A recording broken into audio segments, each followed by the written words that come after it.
everyone, my name is Joanna Marie Mangaring and I'm a tourism student. Today I will be presenter and I'm excited to share with you the simple and helpful tutorial as a tourism student. So I am passionate about the communication, presenting information, clearly skill that we are important in tourism industry. I hope that this knowledge I share with you today will be useful for all of you. The tutorial that I'm going to present is more help and understanding. So, using the technology actively, especially in field of tourism. Modern world, digital skills are more important for being a presentation and also regards on promoting, communicating, and the main major of this as being a tourism student is promoting most of the destination with the clients. So this tutorial will help you to develop skills that make it easy on your task and more professional when you're going to use on this on the presentation. First, I'm going to teach you how you're going to use or create a simple PowerPoint presentation. So open the Microsoft PowerPoint on your computer and next select the blank presentation or choose a template design that fits your topic such as a travel, a destination theme, or any kind of topic or idea that you wanted to put on your own presentation. Add slides by clicking New Slides button, and after that, insert the context such as text, image, or chart or table. Especially the photo of the destination or presenting more information and engaging a lot of key points or understanding recording on the presentation that you're going to.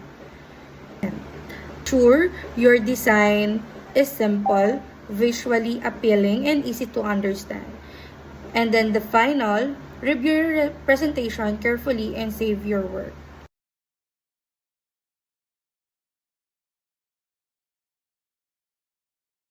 When you're using the PowerPoint, just to remember, you should support your presentation, especially when you're presenting travels, ideas, or destination. Avoiding putting too much text on each slides because one of our professor informing us that if you put a lot of text on the presentation, it's really boring to read it. So just the reminder, if you're going to create a presentation, and instead put the bullet points, high quality image, and simple design to capture your audience attention. Most importantly, explain your ideas clearly rather than just reading what is written on the screen. So when creating a presentation, it's supposed to be lively, capturing audience attention, and it's supposed to have a explain the idea than reading on the screen, so you can get the attention of the audience while you're presenting. Since this subject is for critical thinking, independence learning, the information that I've been given as a tourist Jedediah 20% now in battery mode. more on accurate, precise, and objectively reliable sources that makes tutorial will helpful and trustworthy information.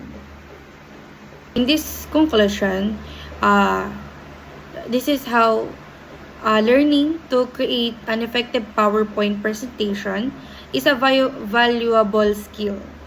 It allows us to communicate our ideas clearly and confidently, and I hope that you learn something helpful from this tutorial. And thank you so much for time and attention and listening for this video, and hope you find effectively and informative presentation on this video, and have a wonderful day everyone. Thank you. That's it.